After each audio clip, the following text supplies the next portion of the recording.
Opposites Attract podcast. This is Sonia Ramirez, your girl, and I'm sitting next to Miguel Ramirez. What's up, everybody? How was your day? How was your week? How was your life? Going. And make sure you guys go to our website, oppositesattractpodcast.com. Follow us everywhere at Opposite Pod, or just search Opposites Attract Podcast. The best thing you can do is share this with somebody else. Find our clips channel on YouTube and find your favorite clip and send it to somebody. Tell them to subscribe. Tell them that the show exists. And yeah. All that good stuff. Help us out. Yes. So right when we got started, I was thinking, we should have taken a picture, but we could do it afterwards. Yeah. You had me go change and put on my Packers stuff. Well, yes. Our boys just got done winning, beating the Rams. Mm-hmm. So we had to We're represent. 3 what are we? 3-2, I think. Yep. Yeah, because I think we lost last week, right? Yeah. Yeah. So we're 3-2. Mm-hmm. So we are coming up on having 2 teenagers. I know. Our little boy, the youngest, is now going to be 13 tomorrow. And yeah, just looking back at pictures. And you always hear parents talk about how fast their kids grow. Yeah. And it's hard to, not hard, but it is so true. Yeah. Like the years just fly by.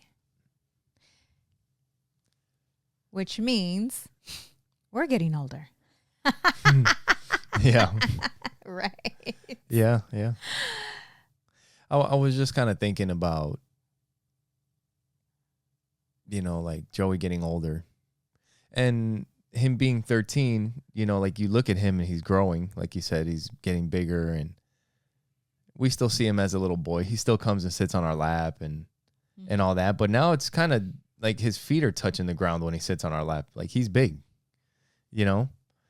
But thinking about him, and as they get older, like what is it that we want to preserve the most? It's that innocence that these kids have, right? Right. And I was thinking like the 2 biggest parenting tips, I think, that we could give anyone. The first one would be cell phones and the social media. That is one of the biggest things that will take that innocence away from a kid. Right? Mm-hmm. I think so. Because he hasn't had it until recently. He just got a cell phone, and he's about to be 13. And he got it a little bit later because boys mature a little later than girls and whatever. But for both of them, it's been the same thing. She also, neither one of them have social media. And like the truth is, we don't know how this shit affects us as adults. Sitting here with accounts that you have to have because you have businesses and you're trying to grow an influencer or whatever and this and that. But you still, like, we notice it when you have to post about your retreat and then you notice you've been scrolling. And it's like, oh, fuck, again, I got to get back to what I'm doing. I got to post something for my podcast and fuck, I'm scrolling again. I got to get back to what I'm doing. But keeping the kids from that, because these algorithms are so damn strong. Right. And that's something that I noticed that we don't post. We don't post on this topic. Podcast. Yeah. Right. Yeah. Like I do it. We don't post a lot. It comes. We to don't mind. post much because we're doing stuff. Right. But what I'm saying is we don't post regarding opposites attract hardly, like ever. Yeah. And that's something that we can do. Yeah. But yeah, no, I think that's one of the biggest things. The cell phones, and the other thing that I was going to say is also like those family dinners, because you get to know and talk to the kids and be plugged in with what's going on, with who they're hanging out with who they're hanging out with who they're hanging out with, which is could take their innocence. When you're when you're sitting at the dinner table talking to them about the stuff that they're talking to, and you're not making it a big deal and not giving them a hard time about stuff, then they'll continue to come back and talk to you. Right. You know, you have to also, like, I don't know, you got to be aware of how you react to stuff. Yeah. But before any of that, you have to have that open communication with your kids, right? Like you have to build that trust. Yeah. And the way you build that trust is being involved in their life and being that parent that is aware. And it's like whatever time you have, creating quality time, even if it's just 10 minutes. Yeah. 15 minutes, 20 minutes. Because if you get to know them, like really know them,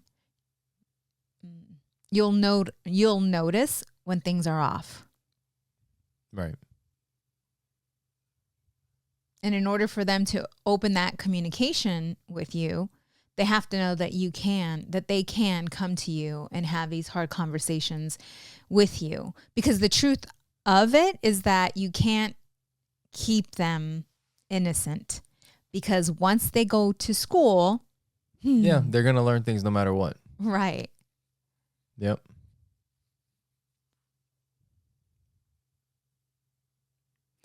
With us trusting ourselves and trusting the way we parent. Yeah. Right? Trusting that we have done all that we can. And then letting them to discover or discover and explore. Yeah.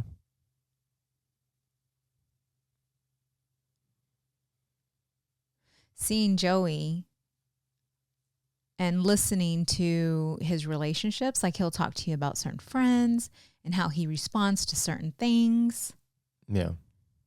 Helps us to become more aware of where he's at mentally. Mature. Like, is he, how mature is what they're doing. Right. Right. What they're talking about. Mm-hmm. Yeah. The hardest thing for us is to witness when they are making choices that aren't the best for them. Yeah. And also when they're having issues in relationships that they need to handle. Mm-hmm. Those can be hard too, because we can see what's happening in relationships for them and we don't like it for them. But ultimately they have to address these relationships. Mm-hmm. I mean, but on the outside we can help, but they're the ones that have to deal with it. Right. But that's what we're here for.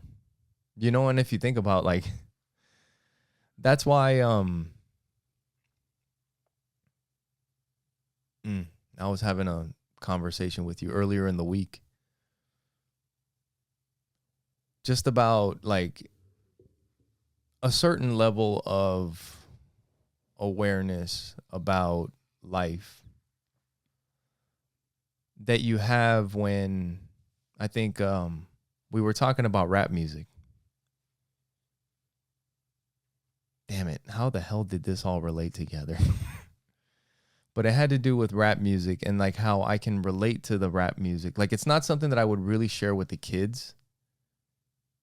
But for me, it's something that, even if what they rap about is not something that I've lived or that I approve of, it comes from a place where I'm from.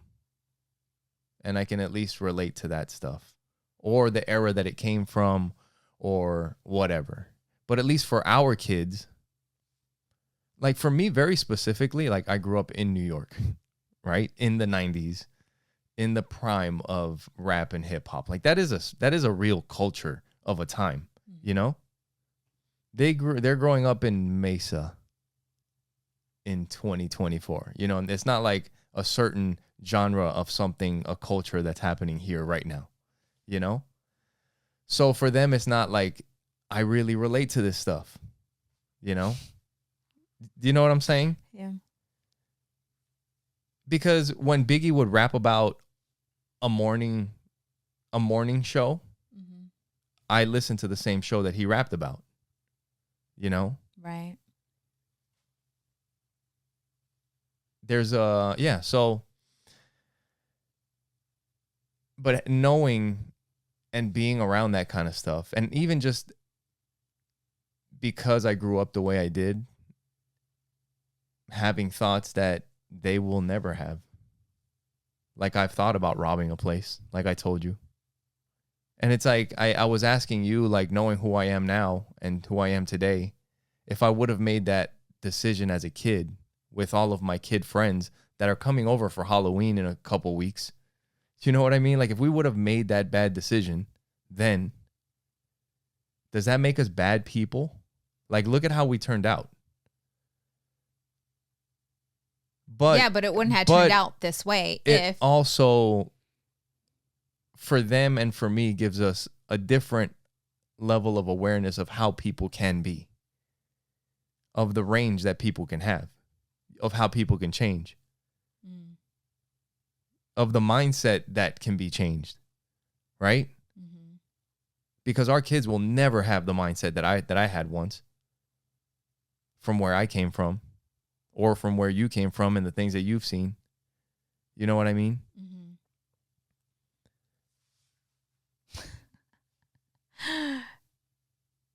Yeah. I don't know what that... And life is random. Yeah. I don't know what that had to do with Joey, you know, but... Yeah. You know, I'm reading this book and it's talking about choices. Like we all have a choice. And the choices that we make is what creates our reality. You chose not to rob that bank. Man. You know? You know, like right now you said choices, and it made me think of choices like saving or like investing money or saving money. Because when you're young, there's people that tell you should invest money and you should save money. Mm-hmm. But when you're young, you're like, fuck it. What do I want to buy? What do I want to do? Mm-hmm. And when you're young, people are like, you should be careful of the choices that you make. Mm-hmm. And you're like, fuck it. Right. What are you going to, like, what do I want to do? I want to do whatever right now. What brings me the most pleasure? What is the most fun? Let's fucking go. And I think it's because we don't have the concept of time. And then as you get older, it's like, shit, I wish I should have invested more. I wish I would have put more money away back then. Mm-hmm. And then it's like, shit, I wish I should have made some different decisions back then. You know, it's kind of like a similar thing, you know? Yeah.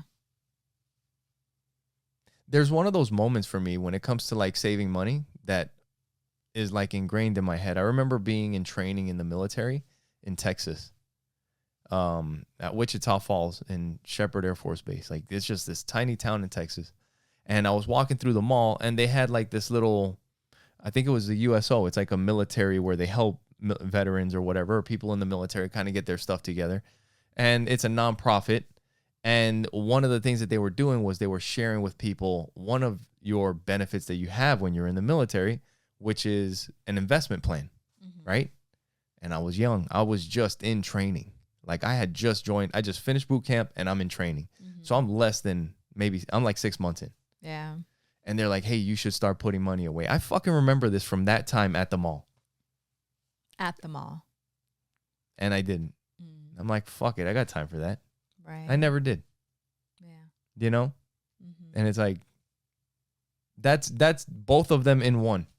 Yeah. That's investment and a decision that I didn't make. Right.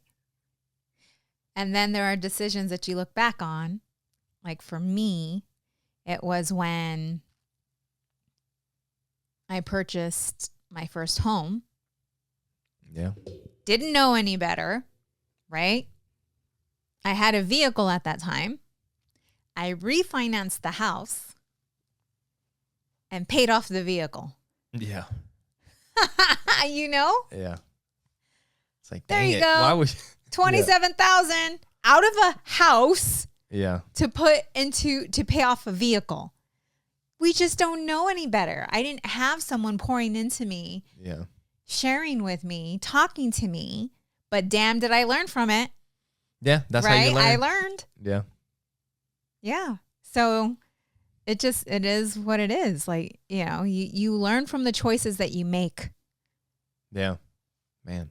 And when you get to a certain age, for some, you will start to look back. You have the time or the awareness or the mindfulness to look back and see all the choices you made to get you where you are today. Yeah. And growth starts when you start to take responsibility For everything. for everything. Yep. For everything. Because there's no one to blame, No, it's your life. right? God gives you freedom of choice. It's not the devil who creates the world you're living in. I mean, if he gives you freedom of choice, that's the reason that I'm an atheist, because I choose to be, or I'm an agnostic, or whatever you decide to label me as. But it's Right. not Christian, and it's not any of these other things. Yeah. Right? Mm-hmm. So then you have the choice to make your life what it is. Mm-hmm. Freedom of choice. So then it's your fault. Whatever that is. Whether Yes. it's good, whether Or it's bad. bad. Now, if you took it in a bad way, sorry. It's the choices that you've made that has created Yeah. your life.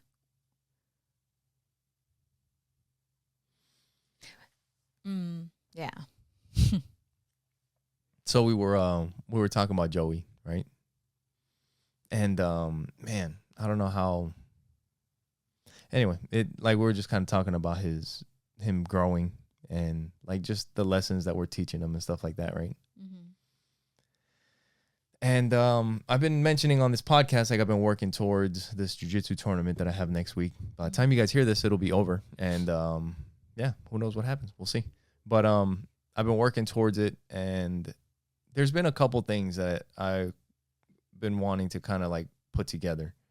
Because last week we were talking about like all the stuff that I do and how I like a lot of times I'll say, oh, it's not that crazy. I just do 100 pull-ups and 100 burpees and like this and that. And it's like, yeah, that sounds fucking crazy. Like running miles sounds crazy. But the thing that I never really get to explain is that it never started with 100 pull-ups. And like I said last week, it's never 100 pull-ups in a row in one set.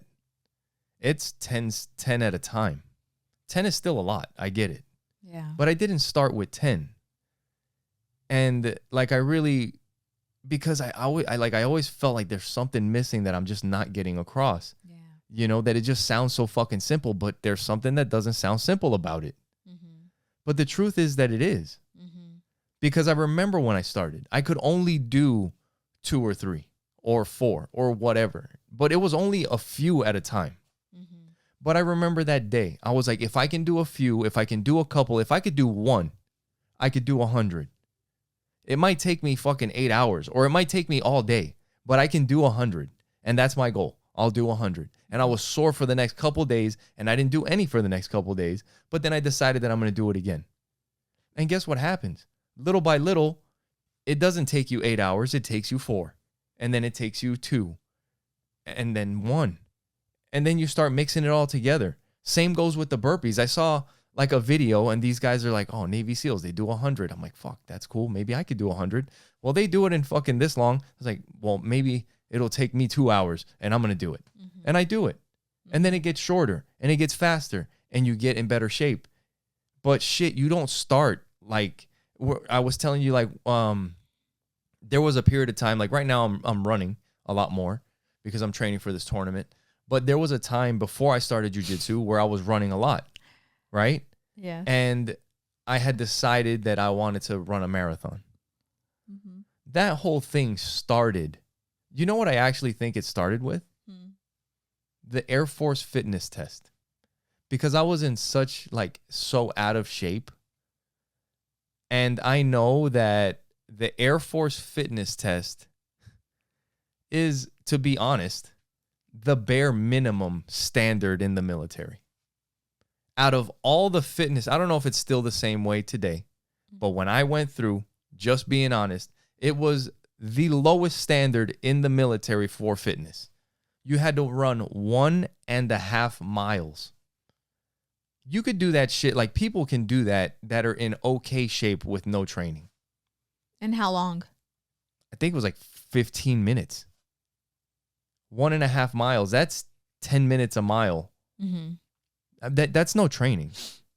You have to do, if you can do that and you can do some pull-up, you don't have to do any pull-ups. You have to do push-ups and some sit-ups. Now maybe they've changed it a little bit because I think they want to increase the standards. But back in that time, I wasn't in very good shape. So I was like, you know what? At the very minimum, I want to be able to do what I used to have to be able to do, right? Yeah. So I'm going to start with a mile or 1.5 miles or work my way up to 1.5 miles.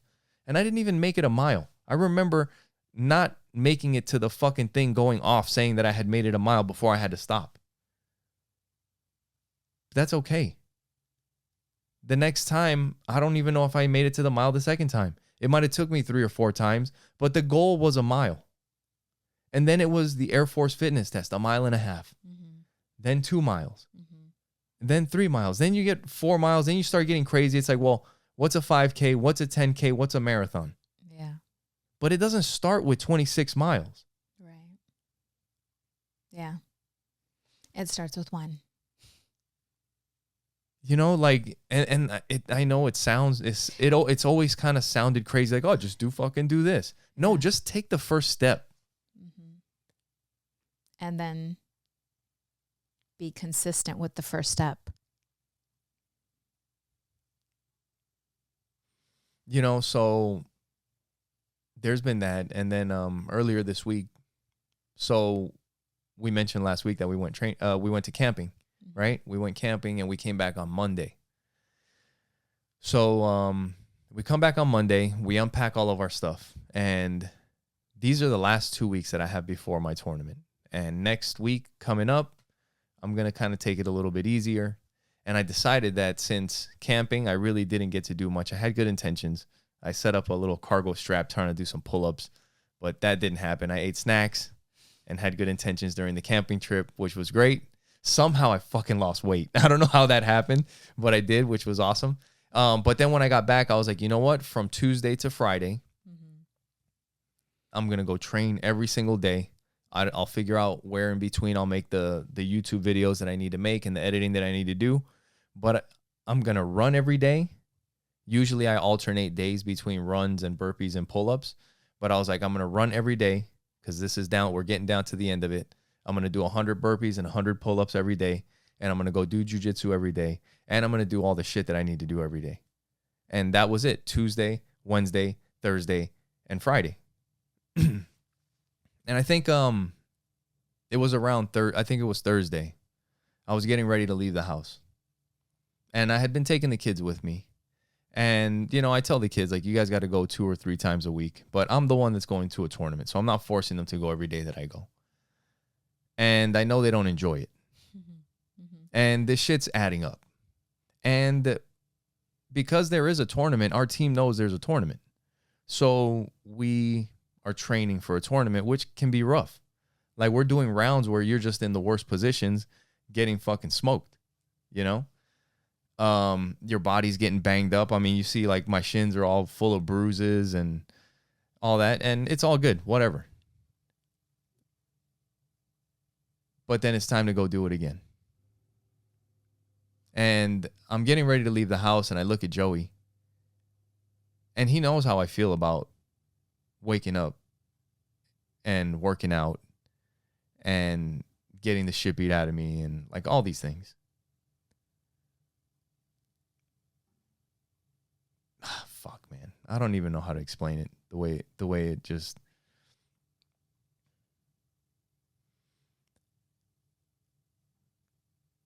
But there's, like I've mentioned before,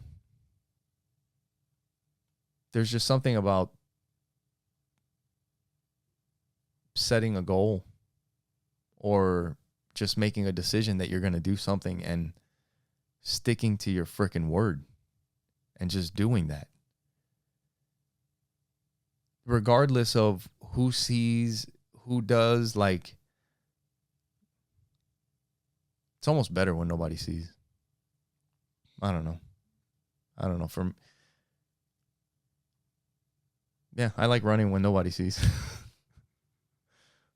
It's way more peaceful. I don't know. That's a different thing, but it's because within you,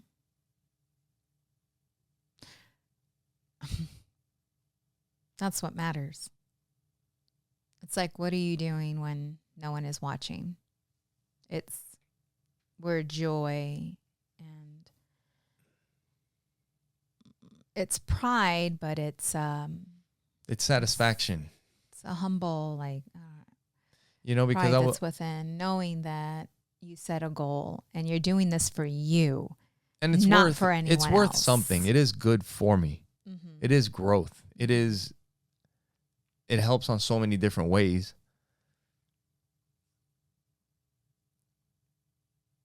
Yeah. But there's just something about, just transforming yourself and doing what you said you would do. And I just told him, I'm like, regardless of what happens, what's done is done. Mm-hmm. And I've had, and this is something that I'll talk to him about, because I already know that no matter what happens at this tour, I could get submitted immediately. What happens this time and what happened the last time and the time before is going to be completely different. I'll be fine. Completely fine. It is what it is. I was not happy the last time I lost because I knew I didn't show up ready. Right. So I let myself down. But this time I'm good with whatever happens. And I'll even say, like, I'm not at my best. I could be better. Right? There's so much that I could have done better. I could have put some snacks down, but I didn't. Right? Mm-hmm.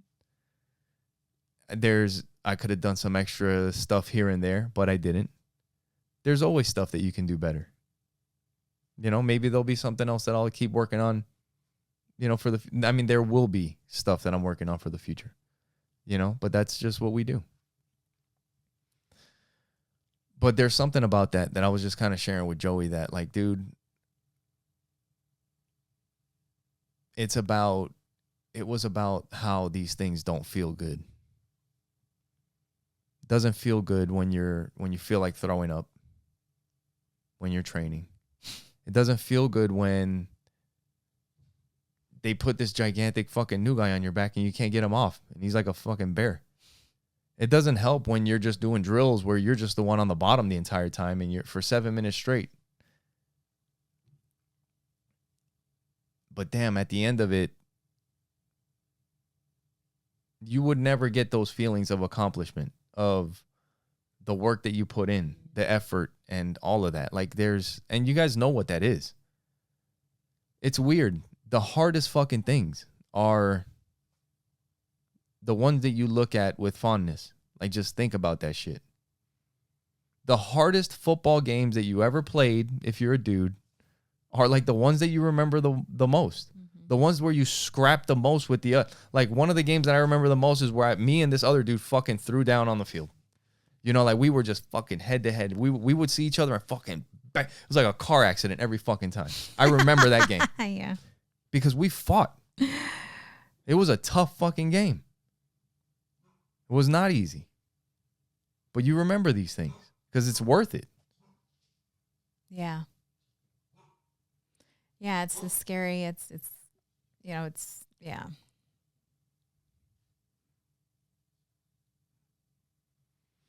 Having these retreats. It's that. Yeah, it's not fun right now. You know? Like the stress and like, oh, what am I going to do? And how many people are going to go? And what am I going to charge? And, I got to get the schedule. And am I going to be able to? It's just all these things. But then how do you feel when it's over? When you've done what you did? When you help the people and you've made a little bit of money? It's like, fuck, man. I am the shit. And it's tapping into the past wins that get you through it too, for me, right? Like tapping into the retreat before. How was it? What was the outcome? How many women were transformed? Yeah. And reminding myself.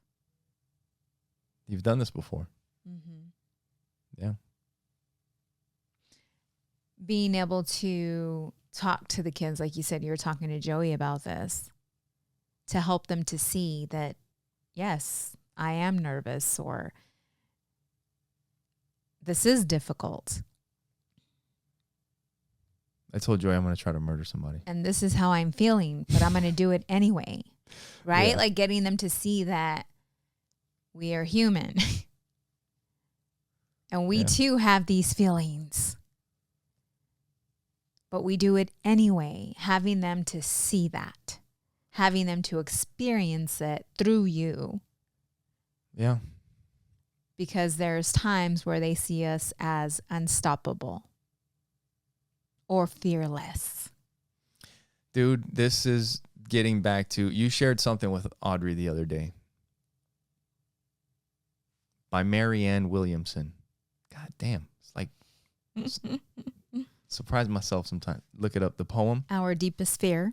Right. But before we do that, make sure you guys go to our website, oppositesattractpodcast.com.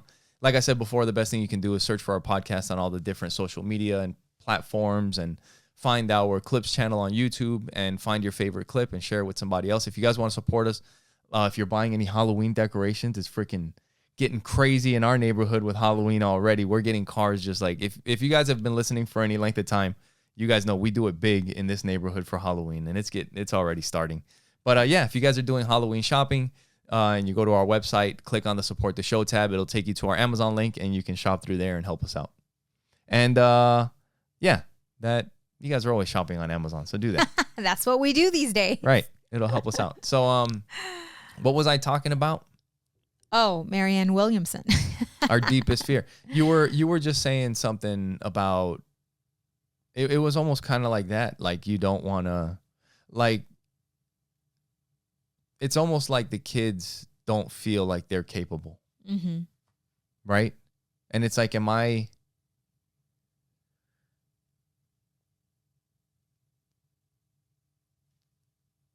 is it me? Like, do I need to tone it back? Right? Mm-hmm. And I don't think that would be the right answer. No, it's just them witnessing, because you through it. Just like when the day comes when you are competing, like, if you're feeling nervous or you're feeling this, you're feeling that, it's like expressing it.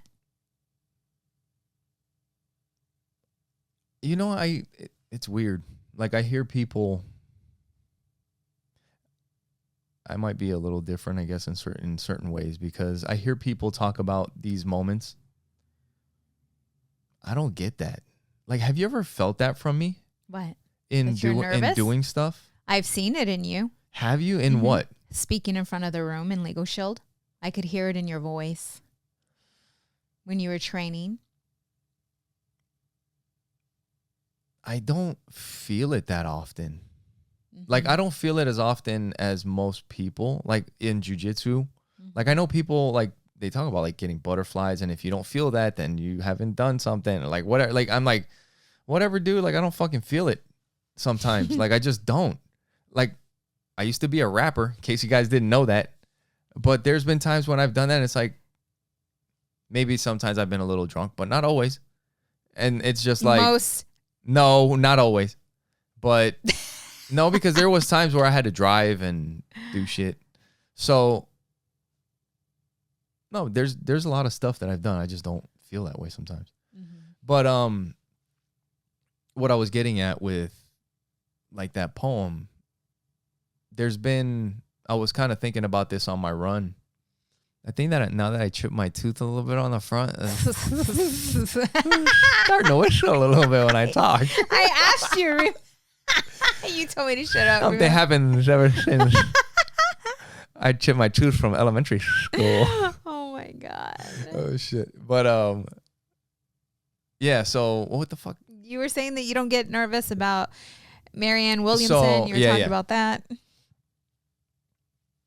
When I was on my run, I was thinking about like how so many parents, like one of the things that parents really wish that they could instill in their kids is like that potential that they see in their kids. Yes. Right? Yes. Like how many parents would love for their kids to see them as they see them?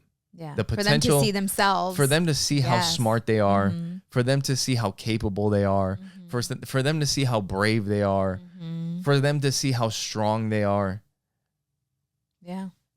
And I was like, how do you show kids that? By putting them in situations that help them to grow. I think that helps. That is one of them too. Yep. Mm-hmm.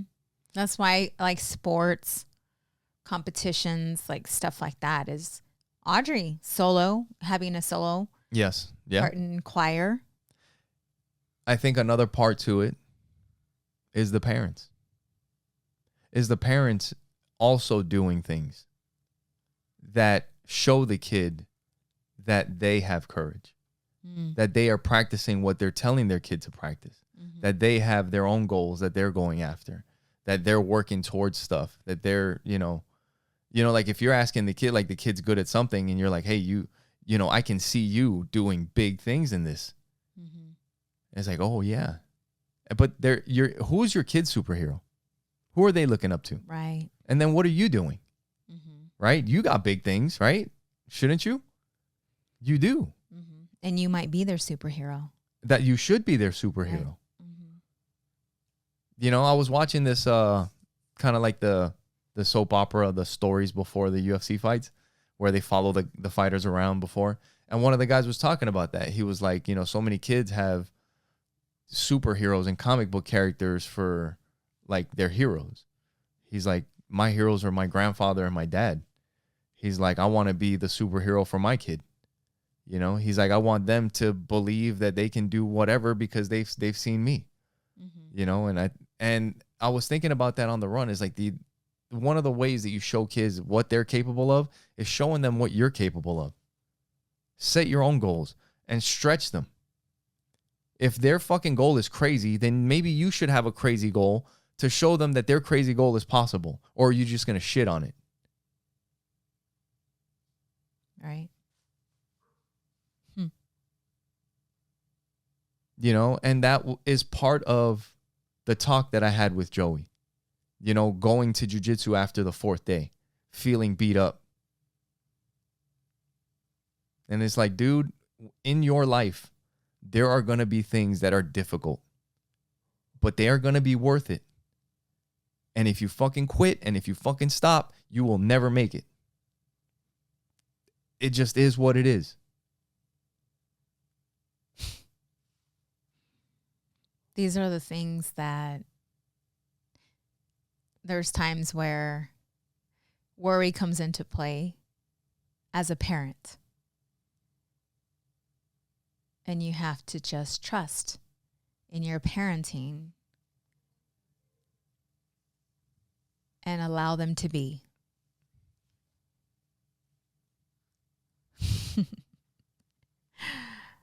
And that is... Yeah, that's one of the difficult parts. Yeah. I was listening to a podcast and they were talking about how that's why it's best to allow your children to like to push them out. Kick them out of the house? Right. So we changing plans now? No, I don't know. Maybe. But you know what I'm saying? It's like, it's just so confusing. Wait till this podcast is over. These kids are going to be confused. Like, all right, change your plans. You guys got to get the fuck out. But do you know what I'm saying? And what Miguel's talking about is because we've always told them that, like, hey, you guys don't have to move out. We'll figure shit out Right. together. It's like we're a team. When you guys are this ready, is your tribe. we'll We are your work tribe. together. This is it, right? We'll do what's best for the family. But then you hear, you have to allow them to fly. Yeah. And it's not like we would hold them back, but we don't want to be like, okay, you're 18. You're done. Yeah. Yeah. No, I don't think you're wrong, but I think there's but it's being able, like if they are living and with that us, goes into it. Then we have to allow them. So we've talked about this before, which I don't know if I've heard a lot of people talk about this, but we've mentioned on this podcast before. One of the reasons that we talk about like the kids staying with us also is because it seems like it's so much harder for kids to move out and make it on their own, right? Like rent is so much higher, houses are so much more expensive, and everybody, like food is more expensive, all these things, right? Mm-hmm. Right? Like that's what we've said. Yes. So it's harder for kids to just get out and make it at 18 years old. Mm-hmm. But at the same time, we've also talked about how like there is the most debt ever, I think, in society today. Mm-hmm. It's probably like the least amount of discipline when it comes to finances in society today. Like people's savings are probably at the lowest ever today. Mm-hmm. You know what I mean? So mm-hmm. Is it all that you can't make it because, or is it a mindset? Is it a combination of everything? Because I have a feeling that there's a way to do it if you're disciplined about it. There's no way to buy a house anymore. No way to do it. Only if you already have some money. I don't know. Do you know what I mean? Yeah. I don't know. There's a lot more ways. There's no good careers out there anymore. There's a lot more ways to make money, to create money. So then you can make money. So if you can make money, then you should be able to put down a down payment. Like you should be able to make, there's so many ways. You know what? It's complicated. Right. Yeah. I don't know. But I don't know. I don't fucking this know. fucking episode's going to be called I Don't Know. Because there's so many ways to look at it. Yeah. But I think because there's so many ways to look at it and so many things that you have to take into account, you really got to you can't just make fast, brash decisions. Like, this is how we used to do it. This is the way things are. When you're 18, you got to go. Right. Or whatever. It's like, hey, hold on. What the fuck is going on here? Like, maybe the real estate market's different in your town. Mm-hmm. That could be true. Like, I was listening, I'm listening to the book, The Soul of Money. And they talk about how we used to live in tribes and how families, she was talking about this family, this woman who was going through a really ugly divorce, right? Husband was leaving. She has 2 young children. She didn't know what she was going to do. She didn't work, and she had a friend that lived in, I don't know, somewhere in a different country. And she called them up just to see if she can go visit them for a bit and just really get out of her head and get out of what she was going through. And she went to go, stay with them for a bit with her 2 kids. And they ended up becoming a family. In Japan, right? Yeah, it was Japan. Becoming a family. And these 2 families were helping each other out. Yeah, she was in Africa originally, ended up, and then she went to Japan. Homeschooling the kids for them because they had, little ones, and they really pitched in. It's like, okay, what are you good at? Okay, great. Then you can do that, right? One cooks, one cleans, they worked together. And she's like, this is how we are supposed to be as a community, as a tribe, helping. And, when you look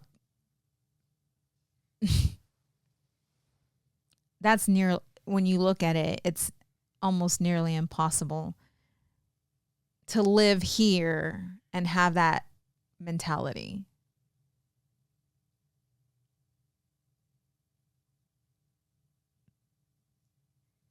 The mentality of, well, think about it. When we were helping my nephew out and he moved in with us, yeah, what was our mentality when he moved in with us? We are going to help you, yeah, but you're going to have to get your own place, your own car by this time. But we're going to help you. okay, But it wasn't like, you can live with us, right? Like you can pay this bill or do, it wasn't like a, yeah, I don't know how to explain it, but it was more like, okay, we're going to help you so that you can get your own place. And we were doing the best. We were doing what we knew during that time. no, I don't think that's the same situation, because you're not going to extend the same thing to like every single person. You know, we have our kids, and it's different. Yeah. It's different. But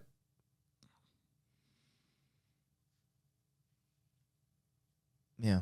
But it's like when one family is struggling, like say there's a family that lost their job or whatever, you know, how many of us would be willing to open our homes? Yeah, it's tough. And live that way. Two families combined. Yeah, yeah. Working together. But they both for the benefited each good other, of all. like you were saying in the book that you were listening to. Like they both helped each other out by coming Right. together. You know, and that's, but You have to have a certain mentality in order to. And that's where, like what you were just explaining with our nephew that came to live with us. Mm-hmm. In the relationship in the book, they were both grateful for each other. Right. They were both That's what I'm saying. helping You have each to have other a out. certain mentality. Right. And a lot of times in relationships, it starts out awesome. Right. Everybody's grateful for each other. And then after a few months, there starts to be resentment. Right. Because because you get comfortable. Yeah. And one may not be pulling its weight. Right? Like, yeah, the agreement's not what you guys agreed upon. Yeah. And it's like, well, you know, and sometimes you got to teach hard lessons. Yeah. And kind of getting back to like what I was telling Joey, sometimes the things that are the best for you or the things that are supposed to be done don't feel good. It doesn't feel good. To get stronger doesn't feel good. You have to, it hurts. Mm-hmm. It's uncomfortable.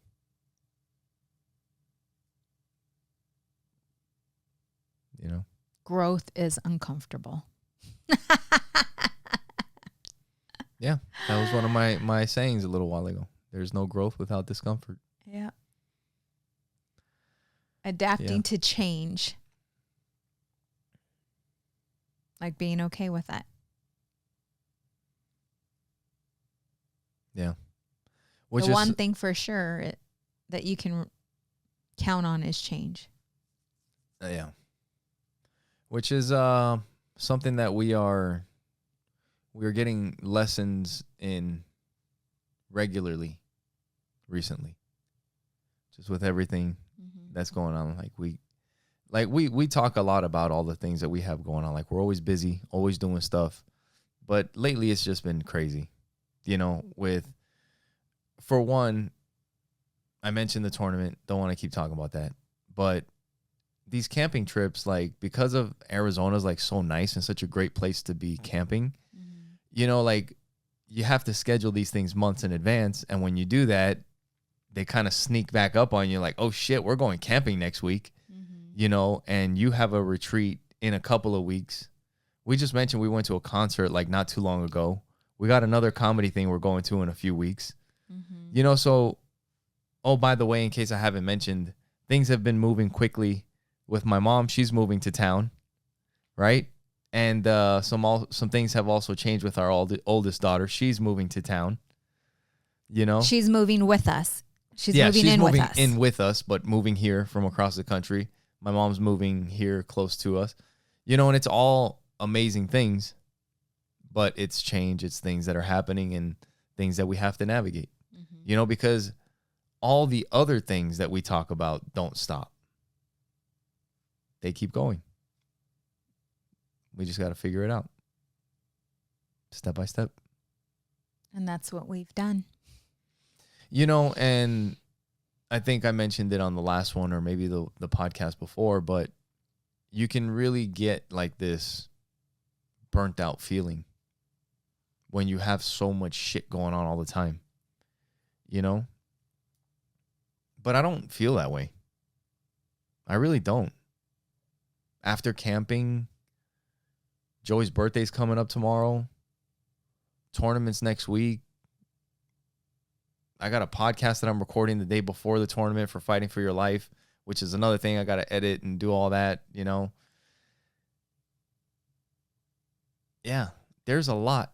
There's a lot going on, but it's not like, oh my God, I'm so overwhelmed. I need it. Like, yes, when I do get a chance to chill, I want to chill. I want to hang out. I want to hang out with you and be with the family. But it's not like, oh my God, I need to get away. I need to stop everything. Stop everything and drop it all. Do you know what I mean? Yeah. And I think that's because they're all things that I'm supposed to be doing that are worthwhile. I think it's that when it's a waste of time, like when you really fucking know that, like, subconsciously somehow in there, you know, all this time you're spending, you should be doing something else. Right. That's when you get these feelings of like, I'm fucking burnt out. I'm done with this. I shouldn't.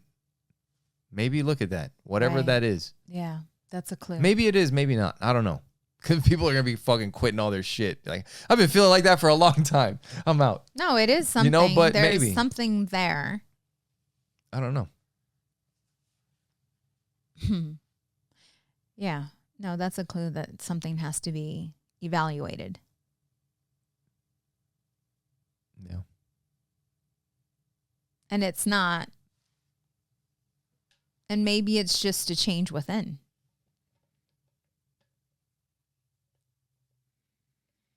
A different perspective. That's what I was about to say. What do you mean? Are you thinking of something? Like changing a perspective on something? Mm-hmm. Like what? I don't know, whether it's a career. Right. Like how they're always fucking me over. Versus how maybe you've been there for how long and some people have been let go, and you know, like it's not all bad. I don't know. Like, is that, you know? Yeah.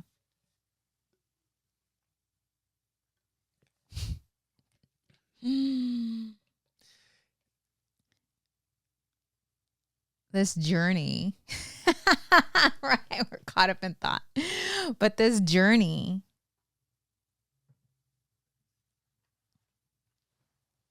of life, just living and thriving.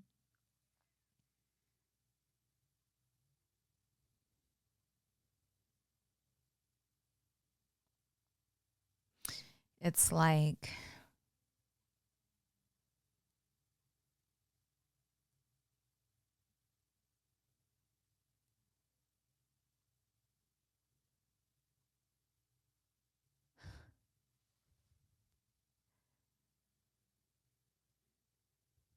it's simple, but it's not.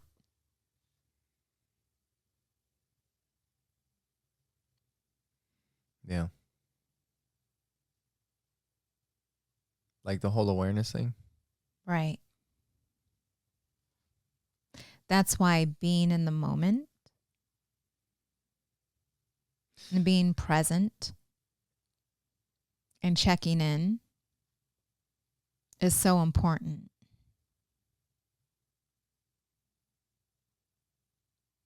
Because within that space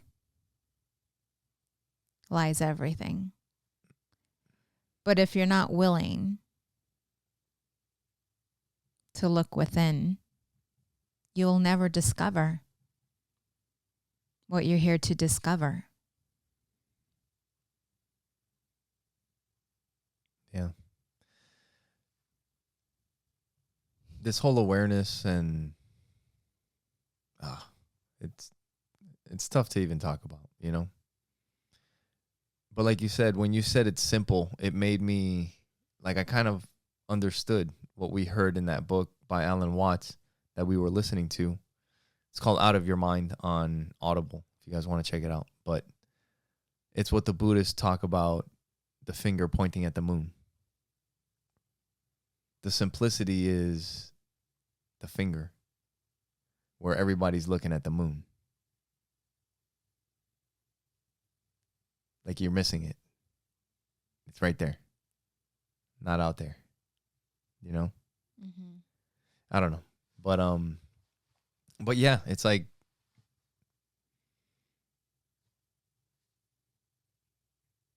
the most fundamental thing. What the fuck are we even talking about at this point? Shit's getting weird again. Anyway, Halloween's around the corner.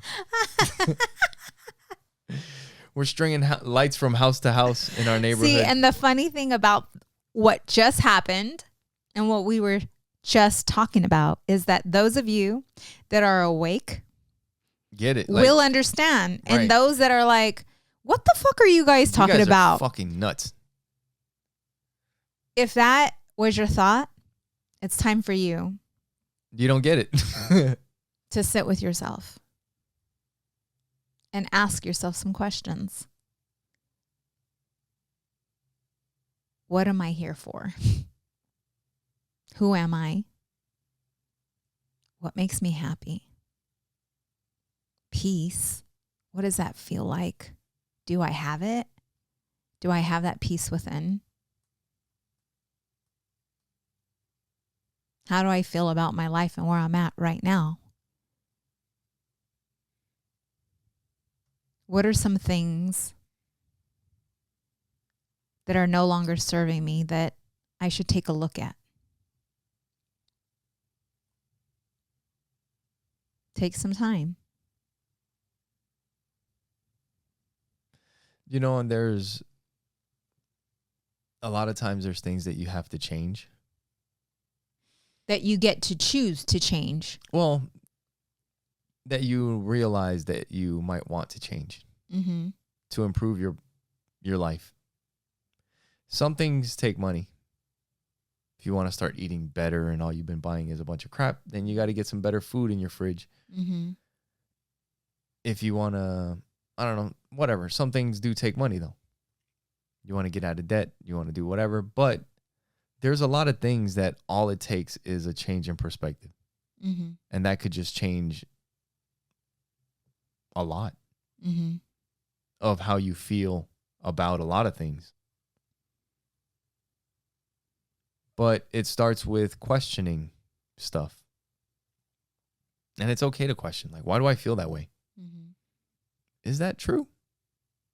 Because so-and-so said so? Why do I do the things that I do? And if you're interested, these are the things. Yeah. This is why I host retreats. We get into all of this. What kind of stuff do you remember the events that you had at your first retreat? What did you? This is what, your fourth, third? Third. What was the first one? What was the biggest takeaway from the first one? It was different for everyone. I can't answer for that you. question. I'm talking about for you. That stood out. My purpose. And what was that? To help people to tap within. How did you do that at that first retreat? What was We some of talked the ways? about limited beliefs. We talked about where they come from. Like really having them, it's being in the moment, setting up the intentions from the beginning, but being in the moment. You don't have to give any details or anything, but what was something that was like changed or, not too personal or anything like that, but just an impact that came from the first one? Every woman that was there walked away knowing one thing. I'm going to say like a minimum of one awareness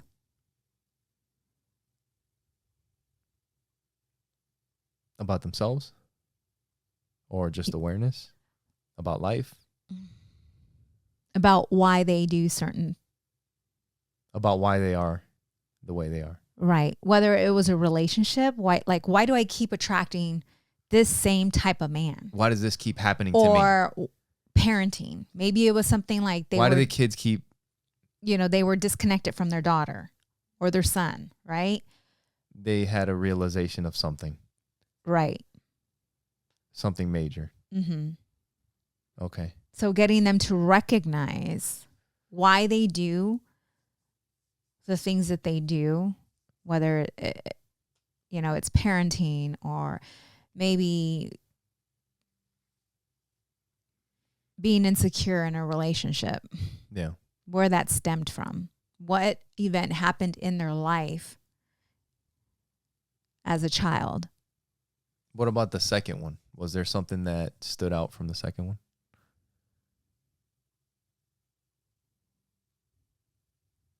It's just all awareness. Yeah.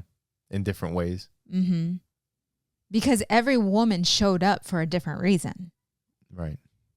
They all had something that was going on. And it was more so it was more so them wanting to tap into their awareness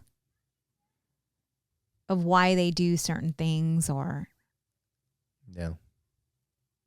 And sometimes, when you can't see something, when the same thing's been happening over and over and over again, mm-hmm. it takes somebody on the outside to be like, hey, have you noticed this? Like, what's up with this? And you're like, what's up with what? Oh, I didn't even know I did that or whatever. Or I didn't realize that I took it that way or, whatever Mm-hmm. that may be. But it takes an outside person to show you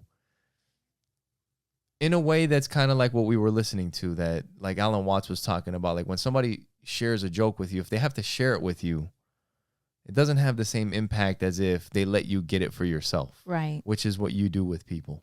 Right. So we got another retreat coming up. Mm-hmm. It's right around the corner, October 25th through the 27th. 25th through the 27th. If you guys want to go to that retreat, make sure you guys get a hold of us. Get a hold of Sonia. What's the best way to get a hold of you? healinghearts@soniaramirez.com. You can send me an email. Yep. Or get a hold of us on the podcast, on Instagram, Twitter, wherever. Just find us, get a hold of us, and we'll get you set up for the retreat. If you guys want to send us a message or give us a call, you can be anonymous. If you have a question that you guys want to ask us that we can answer on the show, you can call us at 480-331-9846. Like we said before, the best thing you can do is share a clip with somebody else. Let them know about the podcast. What's up, yo? What you laughing at? I'm just seeing shiny out the window. People are passing by, and so I'm just like... Sonia wants to get outside, go play outside. Halloween. Yes. It's Halloween in our neighborhood. It's time to get spooky. Yes. Love you. Love you too, babe. Thank you guys for your love. Thank you for your support. And thank you for watching Opposites Attract podcast. Where we get better together. Bye. Bye.